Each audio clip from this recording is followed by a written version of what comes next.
তুমি ইসলাম ইতিহাস কেন পড়ছো? ইসলাম ইতিহাস পড়ে কোনো লাভ হবে? কোনো চাকরি কি পাওয়া যাবে? আমারও আসলে একই প্রশ্ন। ইসলাম ইতিহাস পড়ে জীবনটা কি সত্যিকারভাবে তেজপাতা হয়ে যাবে?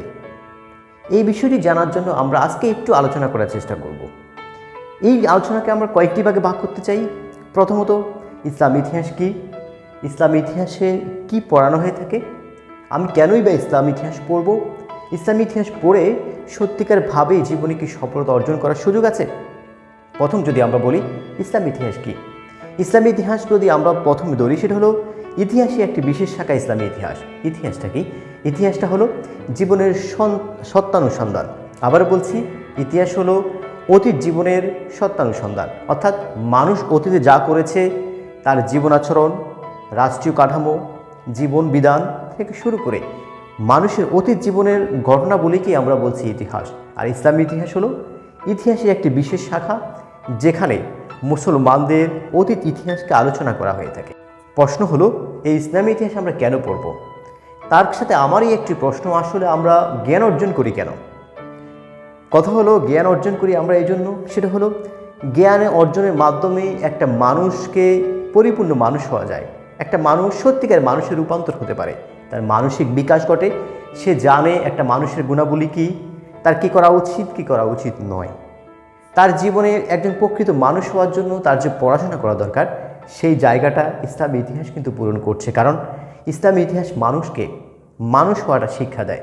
বিশেষ করে যদি আমরা একটু উদাহরণ দিয়ে বুঝাই, মহানবী সাল্লাল্লাহু আলাইহি সাল্লামের আগমনের আগে এবং পরে আরবের মধ্যে আমরা দেখব দুটি পার্থক্য বিশাল আকার পার্থক্য তৈরি করছে। কীরকম? মহানবী সাল্লাল্লাহু আলাইহি সাল্লাম যখন আরবে আগমন করেছিলেন, সেই সময়কালে আরবের মানুষের জীবন আচরণ ছিল পৃথিবীর সবচেয়ে নিকৃষ্টতম একটি জীবন আচরণ। তাদের চরিত্র ছিল নিকৃষ্টতম একটা চরিত্র, অর্থাৎ তারা ছিল পৃথিবীর সবচেয়ে নিকৃষ্ট একটি জাতি। তাদেরকে বলা হয়ে থাকে আইয়ামে জাহিলিয়া, মানে অজ্ঞতার যুগ। তারা এমন ছিল, তাদের সন্তানকে তারা জীবন্ত কবর দিত, বাবা তার সন্তানকে হত্যা করত। এছাড়া স্বাভাবিকভাবে সকল সময় মানুষের সাথে তারা যুদ্ধ বিগ্রহে লেগেই থাকতো। তারা ছিল বেদুইন যাযাবর। তো এইরকম একটি জাতি যারা নিজের সন্তানকে নিয়মিত হত্যা করত, ছিল না কোনো জীবন বিধান, কোনো সন্তুষ্টি কিংবা তাদের কোনো ভালো গুণাগুণ তাদের মধ্যে ছিল না। এমন একটি জাতিকে মহানবী সাল্লাল্লাহু আলাইহি ওয়াসাল্লাম আগমনের পরে, ইসলাম আগমনের পরে তারা হয়েছে বিশ্বের সর্বকালের সবচেয়ে সেরা মানুষদের মধ্যে অন্যতম। তো সেই মানুষগুলোকে একটা ধর্ম কীভাবে পরিবর্তন করে ফেলেছে, সেই সাহাবীদের গুণাবলী কেমন ছিল, এই বিষয়গুলো কিন্তু ইসলাম ইতিহাসই পড়ানো হয়। ইসলাম ইতিহাস পড়ানো হয় মুসলমানদের বিজয় গাথা, মুসলমানদের জীবন আচরণ, ইসলামের বিস্তারের বিবিধ বিষয় কিন্তু ইসলাম ইতিহাসে পড়ানো হয়ে থাকে। তার মানে আপনি যদি একজন প্রকৃত মানুষ হতে চান, প্রকৃত মুসলমান হতে চান, তাহলে অবশ্যই আপনার ইসলামী ইতিহাস জানা দরকার। সেই জায়গা থেকে ইসলামী ইতিহাস জ্ঞান অর্জন করা আমাদের জন্য খুবই গুরুত্বপূর্ণ। একজন ইসলামী ইতিহাসের শিক্ষার্থী নয়, একজন সাধারণ মানুষ হিসেবে কিন্তু আমাদের সেটা জানা দরকার। এখন প্রশ্ন হলো, আসলে ইসলাম ইতিহাস পড়ে কি আমার কোনো লাভ হবে? সেই প্রশ্নটা আসলে অনেক পরের প্রশ্ন। তারপরে আমাদের বলতে হয়, ইতিহাস বিষয়ে পড়াশোনা করে আমাদের কাজে লাগবে কিনা। এই বিষয়টাকে আমরা কয়েকভাবে ভাগ করে ফেলতে পারি। প্রথমত বলতে পারি, ইসলামী ইতিহাসের সম্পর্কিত চাকরি, কী কী চাকরি আমরা পেতে পারি। প্রথমত আমরা যে চাকরির কথা বলবো সেটা হলো, ইসলামী ইতিহাসে পড়াশোনা করে বিশ্ববিদ্যালয়ে অধ্যাপক হওয়া যাবে। অর্থাৎ আপনি বিশ্ববিদ্যালয়ে একজন শিক্ষক হতে পারেন, যেখানে আপনি ইসলামী ইতিহাসকে শিক্ষা দেবেন। বাংলাদেশের প্রেক্ষাপটে বিশ্ববিদ্যালয়ের একজন শিক্ষক সবচেয়ে ভালো চাকরি, সম্মানিত চাকরিগুলোর মধ্যে একটি চাকরি। সুতরাং এই চাকরিটা আপনি এই চাকরিটি আপনি অবশ্যই পেতে চাইবেন।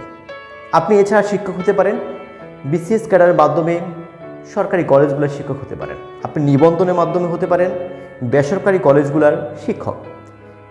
উচ্চ মাধ্যমিক পর্যায়ে গেল, আপনি যদি মাধ্যমিক পর্যায়ে দেখেন, অর্থাৎ উচ্চ বিদ্যালয় ও মাদ্রাসায় দেখেন, সেখানেও কিন্তু ইসলামী ইতিহাসের শিক্ষক হওয়ার সুযোগ আছে আপনার সরকারি প্রাথমিক বিদ্যালয়ের শিক্ষক হওয়ার। এছাড়া সামরিক বাহিনী নিয়ন্ত্রিত নৌবাহিনী, বিমান বাহিনী, সেনাবাহিনী, বিভিন্ন শিক্ষা প্রতিষ্ঠানেও কিন্তু আপনার শিক্ষক হওয়ার সুযোগ আছে। তার মানে শিক্ষক হওয়ার সুযোগে আপনার অনেকগুলো জায়গা আছে। তার মধ্যে বিশেষ সাধারণ শিক্ষায় অনেকগুলো পদ আছে, যেগুলো শুধুমাত্র ইসলামী ইতিহাসের জন্য নির্দিষ্ট। আপনি সেগুলার কিন্তু একজন কর্মকর্তা হওয়ার সুযোগ আছে। যদি আমরা এবার বিষয় বাদ দিয়ে অন্যদিকে চলে যাই, তাহলে অন্যদিকে গেলেও আমরা যেটা দেখতে পাবো সেটা হলো, বাংলাদেশের প্রেক্ষাপটে চাকরি জগতে আমাদের সবচেয়ে লোভনীয় চাকরি যদি এখন আমরা দেখি, তাহলে বিসিএস ক্যাডার। বিসিএস সাধারণ ক্যাডারের যে পদগুলো রয়েছে সেগুলো আমাদের ইসলামী ইতিহাসের জন্য উন্মুক্ত এবং ইসলামী ইতিহাসে পড়াশোনা করে সাধারণ ক্যাডারগুলোতে চাকরি করছে। বাংলাদেশ সরকার পরিচালনার ক্ষেত্রে গুরুত্বপূর্ণ পদে আছে আমাদের ইসলামী ইতিহাসের অনেক শিক্ষার্থী। সুতরাং সেই জায়গাটা আপনার জন্য সুন্দর জায়গা রয়েছে। বাংলাদেশের বিসিএস ক্যাডার ছাড়াও নন ক্যাডার অনেকগুলো পদ আছে যেগুলোতে আপনার পদায়ন পাওয়ার সুযোগ আছে। এটা হলো বিসিএস ক্ষেত্র। বাংলাদেশের চাকরির ক্ষেত্রে বাংলাদেশ ব্যাংকের চাকরিটা সবচেয়ে লোভনীয় একটি চাকরির মধ্যে একটি। এখানে আছে সম্মান, আছে বিশেষ সুবিধা। এই বাংলাদেশ ব্যাংকের কর্মকর্তা হওয়ার ক্ষেত্রে আপনি ইসলামী ইতিহাস পড়ে বাংলাদেশ ব্যাংকের কর্মকর্তা হতে পারবেন এবং ইসলামী ইতিহাসে পড়াশোনা করে বাংলাদেশ ব্যাংকে চাকরি করছে এমন সংখ্যা কিন্তু কম নয়। এছাড়া রয়েছে বিভিন্ন সরকারি ব্যাংক এবং বেসরকারি ব্যাংকে উচ্চ পদে আপনি চাকরি করার সুযোগ রয়েছে। ব্যাংক জগৎ ছাড়াও যদি আপনি দেখেন বাংলাদেশের বিভিন্ন বেসরকারি কোম্পানিতে আপনার চাকরি করার সুযোগ আছে। অনেকে এই চাকরি ছাড়াও আরও বিভিন্ন জনের কাজ, যেমন অনেকে প্রকাশনায় কাজ করছে, অনেকে লেখালেখি করছে এবং অনেকে আছে যারা ইসলামী ইতিহাসে বাহিরে গিয়ে সাংবাদিকতায় চাকরি করছে। ইলেকট্রনিক মিডিয়া এবং ফিল্ড মিডিয়া আমাদের ইসলামী ইতিহাসের অনেক শিক্ষার্থী কিন্তু রয়েছে। তার মানে বাংলাদেশের গুরুত্বপূর্ণ অনেক চাকরি কিন্তু আপনার হাতে নেওয়ার সুযোগ রয়েছে। আপনি যদি মনে করেন যে ইসলামী ইতিহাসের ভিতরে আমি সীমাবদ্ধ হতে চাই না, আমি একটু মুক্ত হতে চাই, তাদের জন্য বলবো পৃথিবীটা কিন্তু উন্মুক্ত। আপনি আপনার যোগ্যতা অর্জন করলে বাংলাদেশে যেমন গুরুত্বপূর্ণ চাকরি পাওয়া যায়, বিদেশে চাকরি পাওয়ার সুযোগ আছে। যেমন আপনি মনে করেন যে আমি ইসলামীতে চাকরিটাকে পরিবর্তন করতে চাই, কীরকম করতে চাই, তাহলে আপনি কিন্তু ইসলামী ইতিহাসে পড়াশোনা করে পরে আইন বিষয়ে ডিগ্রি নিয়ে আপনি আইন পেশা যেতে পারেন। আপনি আইসিটি বিষয় মানে কম্পিউটারের বিষয়ে দক্ষতা অর্জন করে সেক্ষেত্রেও কিন্তু আপনি কাজ করার সুযোগ আছে।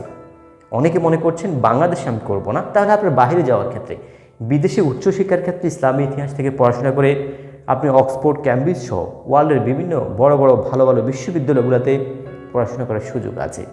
আপনি স্কলারশিপ নিয়ে বিদেশে বিভিন্ন জায়গায় পড়াশোনা করার সুযোগ আছে। বিশেষ করে মধ্যপ্রাচ্য, তুরস্ক সহ অনেক দেশেই আমাদের ইসলামী ইতিহাসকে খুব সহজে কিন্তু স্কলারশিপ দিচ্ছে। আপনি যদি মনে করেন যে এখান থেকে আমি মুক্ত হতে চাই, তাহলে সেই মুক্ত জীবন আপনার রয়েছে। ইসলামী ইতিহাসে পড়াশোনা করে রাজনৈতিক অঙ্গনে অনেক গুরুত্বপূর্ণ অবদান রাখছে, সেই সংখ্যা আমাদের কম নয়। ইসলামী ইতিহাসে পড়াশোনা করে ব্যবসা বাণিজ্য ক্ষেত্রে সফল হয়েছে, সেই রকম মানুষের সংখ্যাও কিন্তু কম নয়। সুতরাং আমরা বলতে চাই আমাদের দরকার সাহসিকতা, আমার দরকার দক্ষতা। আপনি যদি জ্ঞান অর্জনের মাধ্যমে নিজেকে দক্ষ করে গড়ে তুলতে পারেন তাহলে সফলতা অবশ্যই ধরা দেবে এবং ইনশাআল্লাহ আপনি সফল হবেন।